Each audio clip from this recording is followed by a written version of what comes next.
I'm Taylor Lee from Leswee LLC. I'm actually the CISO and as the CFO.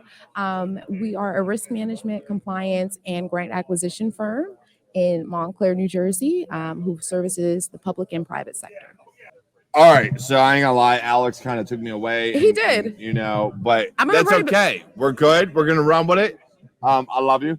Hey, everyone, we're here with it. We are. That's how we do.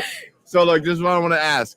With what you do, I heard 4 letters, if I'm not mistaken. Gotcha. You said CISO. Am I correct? Yes, you did. And you heard CFO. I am both.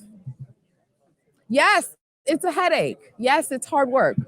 So this woman here is a CISO and a CFO. So here in chat, if you don't have questions, I'm going to smack you all. Come on. I know who you all are. Bring on the questions. I'm just saying. Let's go. Flood me. I know you all. Flood me, guys. Let's go. So bring some good ones. Come on. This is the first question I got to ask, though. Where did you get your start in cybersecurity? So my start in cybersecurity, believe it or not, first, I'm going to be upfront with you guys. Guess what? I'm 26 years old. So my start in cybersecurity actually started completely by myself, learning it on my own, self-teaching. And then what I did is I started gaining mentors and realized, you know what? I need to get some more training and learn actually the real ins and outs of cybersecurity. So guess what? Although education, I do not recommend going to college specifically for a cybersecurity degree. I did. I graduated last month, guys. Cheers to that. But that's actually how I broke in. And I started my company in 2016 with my business partner over there, Cynthia Sweeney. She has an amazing background in environmental and healthcare. And literally from there, I'm here in front of you today, and CFO and CISO, loud and proud.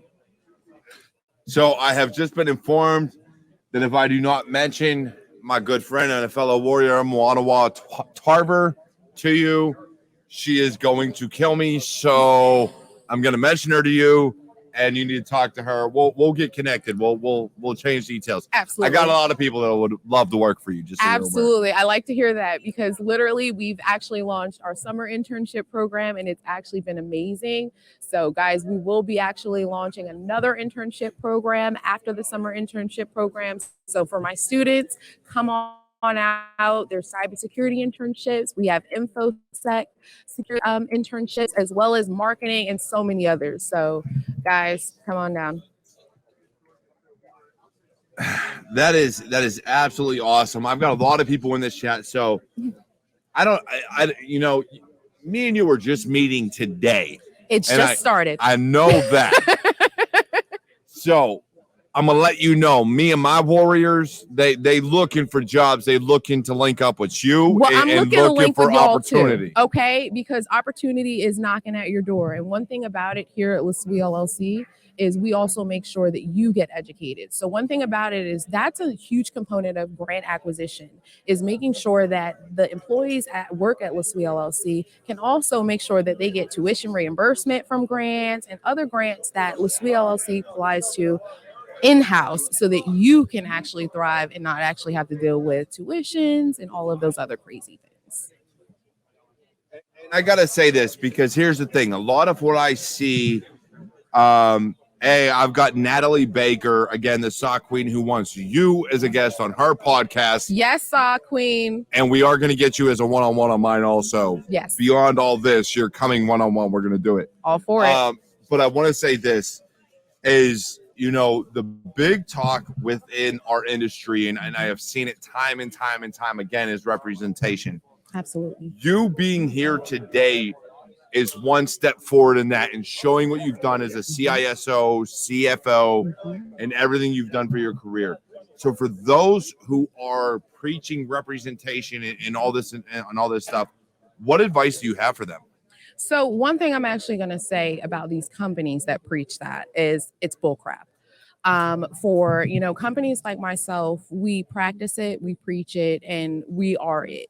Representation is critical. It matters. And representation also matters when you're being a leader of influence and being that person that if it's a student or if it's someone that's breaking into cybersecurity or IT, that they can just come to you and ask those questions. So I really think representation, it starts with really being that main point of contact and being okay with somebody asking you some questions that, yeah, it may have been a tricky cybersecurity threat that you dealt with, but how did you handle it? So I always say representation, it starts with you being honest, and really being forward and being open and there for others, as you know, in mentorship or just help or for partners. So one of the questions I have along those lines is how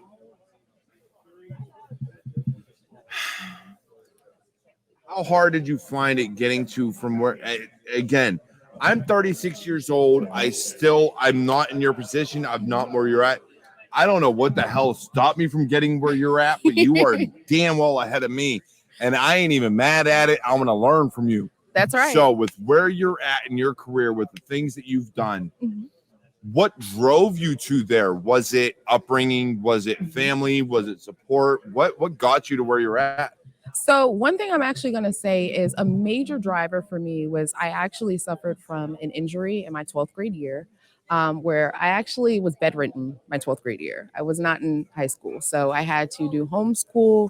So during that time, I got to do some research and really find out that I want a lot more for myself. So I actually started in the pharmaceutical industry. So you're like, how did she start in the pharmaceutical industry right from an injury? Yes, because I wanted to know what drugs I was taking, what was going on. So it started there.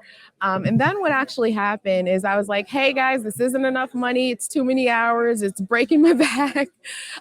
So I actually had to move on and find something else. So I was just actually swimming through and, you know, doing my networking, and really how it broke through was making sure that building those connections and finding out what I love most and what I wanted to do and what I was passionate about was the key that drove me to say, all right, this is it.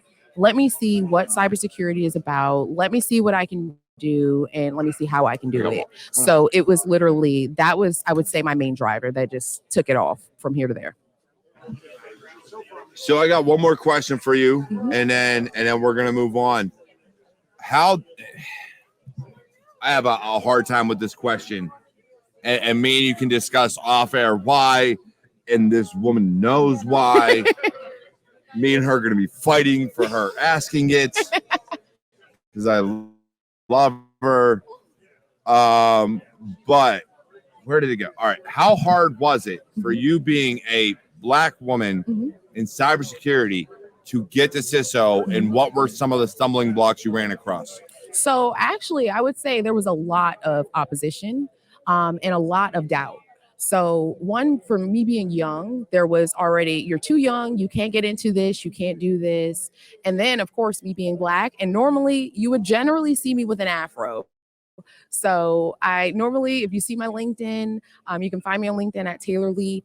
You would see me with an afro generally when you see me walking around. So actually, I would say the hardest thing about that and some challenges that I faced during that would be a lot of opposition and doubt. So that made me say, the heck with that. You go ahead and doubt me because I'm going to prove you guys wrong, time after time. And then another thing I would say is that I guess would be an opposition was always making sure that you're resourceful, and valuable. That has been a major driver for me, and really making sure those stereotypical views and different things that you deal with, especially for people who are Black, that may face. So I always bring value in that room, bring knowledge in that room, bring something new, and you can change the view. So I would say in the beginning, there's tons of opposition, but after you really make those views change about you, you usually are respected just like everyone else in the room. So I have one last question for you, me personally, and this is coming from me. Do you feel that, and it's because of our political climate, so I'm going to ask this question. I love that. Bring it. Do you feel being a Black woman has held you back from where you want to be in life? So I love this question because I even get this question from my community. I'm going to completely say what held me back was completely myself. I'm not going to say it held me being Black.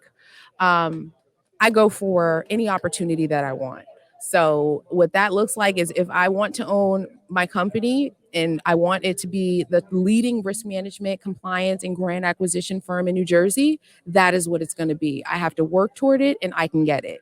Of course, everyone's not going to love me. Everyone's not going to love what I bring, but you have to also look at the side of things where you don't have those things don't matter to you. Your goal and what you want to come out of it matters. So I would say that should never and has never really stopped me personally. Others maybe, but no, don't let it stop you. Let it be an amazing driver and influence for you to keep going. I absolutely love that. Thank you for joining us this evening.